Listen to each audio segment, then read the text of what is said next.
Bonjour, je suis David Montaigne, donc cardiologue de formation, donc formé à la cardiologie entièrement sur le campus lillois. J'ai commencé mes études de médecine à l'inauguration de cette faculté de médecine, donc en 1996. J'étais sur les bancs de la première année de médecine et j'ai fait un parcours d'externat puis d'internat entièrement sur Lille. J'ai appris la cardiologie au CHU de Lille. Ensuite, j'ai travaillé une fois diplômé en cardiologie aux soins intensifs cardiologiques pendant quelques années. Et ensuite, depuis 2011, j'ai pris la responsabilité du service d'exploration fonctionnelle cardiovasculaire, qui est un service où les patients vont être explorés sur le plan du fonctionnement du cœur, à la fois sur le plan de l'électricité, donc tout ce qui est électrocardiogramme et imagerie échographique essentiellement du cœur. Et donc ça, c'est le parcours médical à proprement parler. Et en parallèle, j'ai réalisé un parcours de recherche avec l'apprentissage de la recherche à travers un master de recherche, comme le font souvent les internes de médecine, qui se poursuit pour moi par une thèse d'université, parce que j'avais la volonté d'avoir un parcours hospitalo-universitaire. Une thèse d'université dans le domaine de la physiologie cardiovasculaire, que j'ai réalisé dans l'école doctorale de biologie santé de Lille.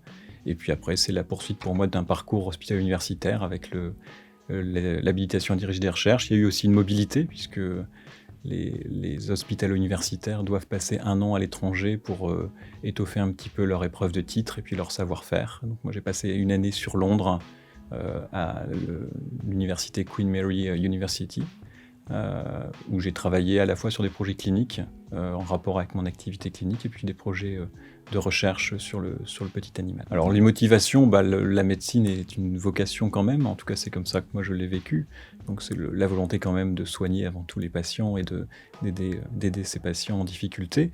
Et puis le parcours hospitalo-universitaire pour moi était assez évident parce que j'aime le côté enseignement et la transmission. J'ai eu la chance de rencontrer des maîtres en médecine qui m'ont beaucoup appris pendant mes études de médecine et je me suis un peu par identification projeté sur cette carrière. Et la recherche, j'ai trouvé que c'était vraiment un endroit où la transmission était vraiment au cœur de l'exercice, à la fois cette recherche médicale et puis cette recherche plus fondamentale. Il y a un apprentissage par la recherche et une transmission à toutes les étapes finalement de la recherche que j'ai trouvé très intéressante et donc je me suis bien projeté dans cette carrière.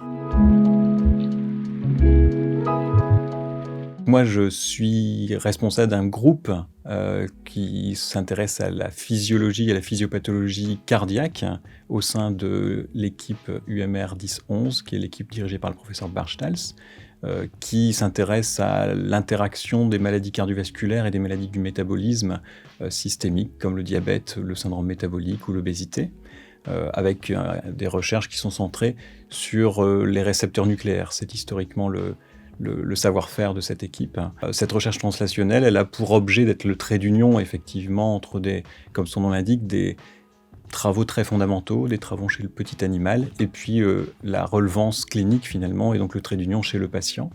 Les projets que je mène ont pour objet, avec notre équipe, mon équipe, de démontrer l'intérêt pour la prise en charge des patients de ce qu'on peut démontrer chez la souris sur des modèles plus fondamentaux, et puis d'essayer d'avoir ce qu'on appelle des études de preuve de concept, c'est-à-dire de tester les hypothèses qu'on pourrait avoir dans des contextes très très très pertinents sur le plan clinique, puisqu'on va finalement avoir la chance, grâce à la casquette hospitalière et universitaire qu'on a, dans l'équipe, la possibilité de tester les choses chez les patients, à travers des explorations qu'on va réaliser, notamment de l'imagerie cardiovasculaire qu'on va pouvoir réaliser.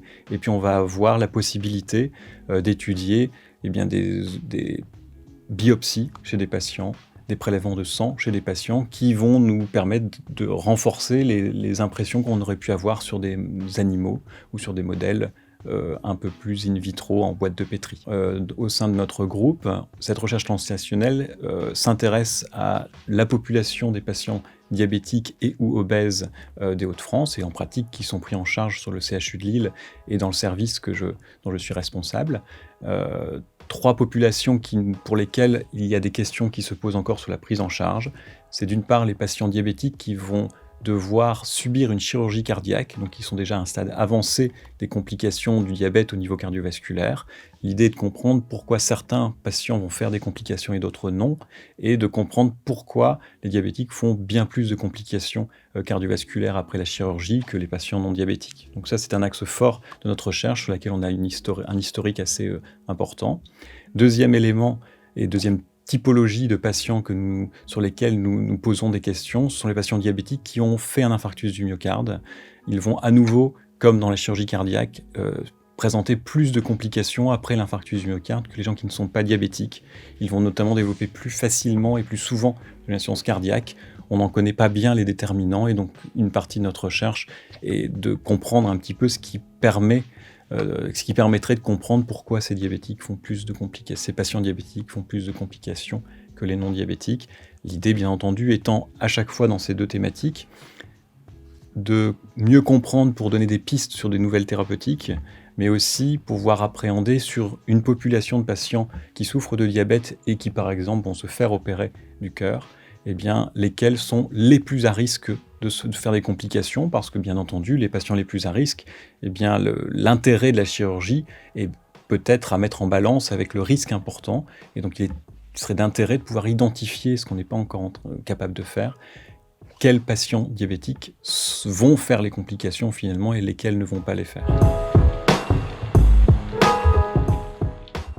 Un nouvel intérêt pour notre groupe est de se centrer sur les patients diabétiques qui n'ont pas encore fait de complications cardiovasculaires. On est donc chez des gens qui sont entre guillemets diabétiques, mais sans problème sérieux encore. Et donc l'idée pour nous est d'essayer de comprendre chez ces patients pourquoi certains, plutôt que d'autres, vont aller faire des complications cardiovasculaires après quelques années de suivi. Donc on est sur une population qui est un petit peu différente de notre savoir-faire historique. C'est un projet clinique qui va coordonner plusieurs corps de métier au sein du CHU de Lille. À nouveau des médecins spécialisés dans l'imagerie cardiovasculaire, des radiologues, et puis des médecins comme moi, cardiologues, qui font de l'échocardiographie et de la physiologie cardiovasculaire, et puis des médecins diabétologues qui voient ces patients et pour lesquels, normalement, il n'y a pas de bilan cardiaque qui est fait, puisqu'ils n'ont pas encore de complications. Donc on s'intéresse beaucoup à ça. C'est dans ce cadre-là, et autour de cette coordination de plusieurs équipes médicales que se cristallisent les projets Précidiab, et particulièrement le projet Précidiab Cœur, dont l'objectif est d'essayer de comprendre dans une population de patients diabétiques qui n'a pas encore fait de complications, lesquels vont aller vers des complications et lesquels ne vont pas aller vers ces complications, en essayant de comprendre ce qui peut sous-tendre finalement cette trajectoire assez différente et assez péjorative chez certains patients.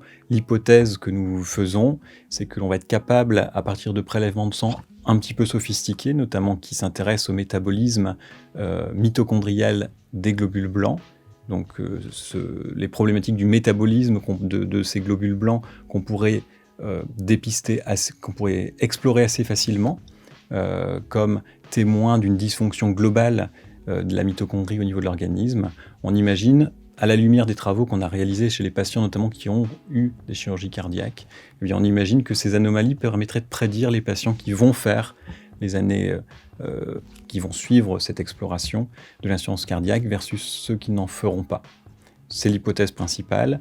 Deuxième idée de ce projet Précidiab Cœur, c'est de tester des nouveaux outils d'imagerie cardiovasculaire. On a maintenant de l'imagerie extrêmement performante, notamment en échographie cardiaque, qui permet d'appréhender des paramètres de la physiologie qui n'étaient pas accessibles il y a encore quelques années. Et parmi ces paramètres, notamment des notions de raccourcissement et de performance contractile du myocarde, donc du muscle cardiaque, eh bien, il y a des éléments pour penser que, alors que le cœur a l'air d'être normal, on arrive à avoir des signes précurseurs grâce à cette imagerie qui laisserait penser qu'un patient va aller vers l'insuffisance cardiaque ou ne va pas aller vers l'insuffisance cardiaque. Donc c'est ça le projet Précidiab Cœur. Essayons dans une population de patients diabétiques de la région d'identifier des biomarqueurs finalement qui nous permettraient de prévoir la trajectoire d'un patient pour être plus attentif, peut-être a posteriori, imaginer qu'on puisse être plus attentif chez ces patients qui auraient des biomarqueurs avec signe d'alerte dans un avenir, où on pourrait même imaginer des thérapeutiques spécifiques pour ces patients qui seraient à risque de développer les complications cardiaques de ces patients diabétiques. On a eu le souhait, avec le professeur Charlotte Cordonnier, qui est neurologue, de l'intégrer dans quelque chose d'un petit peu plus large, qui s'appelle Présidiab cœur et vaisseau et cerveau. On y a ajouté finalement les deux organes nobles, entre guillemets, que sont le cœur et le cerveau. Eh bien, on a imaginé des hypothèses finalement assez similaires, puisque le professeur Cordonnier vous en parlera mieux que moi, mais de toute évidence, les patients diabétiques sont exposés à plus de complications de type accident vasculaire cérébral ou démence. Et l'idée est, dans la même hypothèse, d'imaginer que des biomarqueurs d'imagerie ou des choses spécifiques dosées dans le sang, originales bien entendu et innovantes, pourraient permettre de prédire des trajectoires de maladies qui surviendraient prématurément ou avec une incidence très élevée dans cette population. Donc le projet Présidiab, c'est un projet cœur et vaisseau finalement sur le CHU de Lille, avec une logique assez forte au niveau des hypothèses de travail. Et donc le projet, les équipes, on a consolidé nos équipes pour pouvoir démarrer ce projet, puisqu'on se rappelle que ce sont des patients qui actuellement n'existent pas au niveau des cohortes de patients à proprement parler sur le CHU de Lille. Et donc nous venons d'obtenir l'autorisation du comité de protection des personnes, c'est-à-dire les autorisations légales pour qu'on puisse inclure des patients et screener des patients et leur proposer ce protocole et de s'engager dans cette espèce de screening qui permet de faire un bilan exhaustif chez eux des complications qu'ils pourraient avoir au niveau cardiaque, vasculaire et neurologique, et puis essayer de les suivre avec des paramètres originaux. Il y aura un intérêt évidemment pour ces patients également, c'est qu'ils auront un suivi très rapproché par tous les médecins spécialistes d'organes finalement du CHU de Lille. Présidiab, c'est aussi un travail bien entendu avec les médecins diabétologues, puisque ce sont ces patients qui voient en première consultation les patients diabétiques sans complications. Donc on va travailler également avec le professeur Anne Van Berg. On va travailler également avec l'équipe du professeur Claire Mounier-Veillé, qui est cardiologue, médecin vasculaire et qui travaille beaucoup avec son équipe dans la prévention primaire et au stade très initiaux des problématiques cardiovasculaires. Donc elle a à sa consultation, elle voit cette population de patients diabétiques. Nous allons travailler également avec les équipes fondamentales, a priori, de Benoît Després, équipe avec laquelle on a déjà travaillé historiquement, parce que l'équipe de Benoît Després travaille sur de la molécule qui pourrait devenir candidat médicament, sur des screenings de molécules d'intérêt. Et donc on a déjà travaillé avec Benoît Després et on devrait travailler, si nos hypothèses se confirment de travail, eh bien l'espoir effectivement est d'aller vers du candidat médicament ou aller un petit peu plus loin que la simple démonstration de la preuve de concept.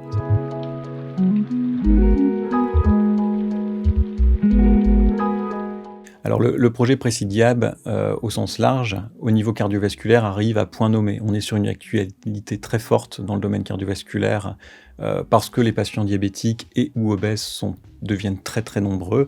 Pour exemple, un patient sur 2 qui se fait opérer du cœur souffre de diabète de type 2 sur le CHU de Lille, donc c'est une partie extrêmement importante des patients qu'on peut voir sur le CHU de Lille. Donc c'est un problème important, et par ailleurs il y a une actualité forte. Il y a une nouvelle classe de médicaments qui a été imaginée comme un antidiabétique. Ce sont les inhibiteurs du SGLT2, donc qui est un médicament qui empêche le rein de fonctionner normalement et permet finalement au glucose de passer du sang dans les urines. Donc c'est un médicament qui initialement a pour objectif de faire baisser le taux de glucose dans le sang chez ces patients diabétiques. Ça fonctionne, le glucose baisse dans une petite proportion. Mais la révolution, c'est qu'en fait, indépendamment des effets sur la glycémie, eh bien, on a découvert que ces médicaments amélioraient la survie des patients, et que les patients sous ces médicaments, qui ne sont pas encore disponibles en France, font moins de complications cardiovasculaires et notamment ont moins d'événements de type insuffisance cardiaque. Donc on est en plein dans la problématique que va essayer d'explorer Presidiab, cœur et cerveau, puisque finalement, vu ces résultats, ces médicaments sont imaginés comme modulant le métabolisme mitochondrial, notamment du cœur, ce qui est une des hypothèses qu'on va tester finalement indirectement sur Presidiab, cœur et vaisseau. Deuxième grande révolution, et je l'ai déjà évoqué à minima, en pathologie cardiovasculaire pour ces patients diabétiques, c'est les progrès énormes de l'imagerie cardiovasculaire ces dernières années. Il y a encore 10 ans, l'échographie cardiaque, c'était encore de l'art parce qu'on ne voyait pas grand-chose sur l'imagerie. On arrive maintenant, grâce au progrès tout simplement de l'informatique, avec des puissances de calcul, à de l'imagerie en 3 dimensions, à de l'imagerie qui permet d'évaluer des propriétés physiques et de la qualité physique du myocarde grâce aux ultrasons qu'on n'aurait jamais pu imaginer il y a encore quelques années. Et on est maintenant avec une imagerie échographique en cardiologie qui rivalise largement avec l'IRM, qui reste quelque chose qui apporte énormément de données en clinique déjà sur la qualité du muscle cardiaque, mais qui est difficile à proposer à beaucoup de patients parce qu'il y a une problématique de durée d'examen importante. Et donc l'échographie, dans ses modalités les plus récentes, est une révolution à part entière pour ces patients diabétiques et leur prise en charge au niveau cardiovasculaire. Je vous remercie pour votre écoute.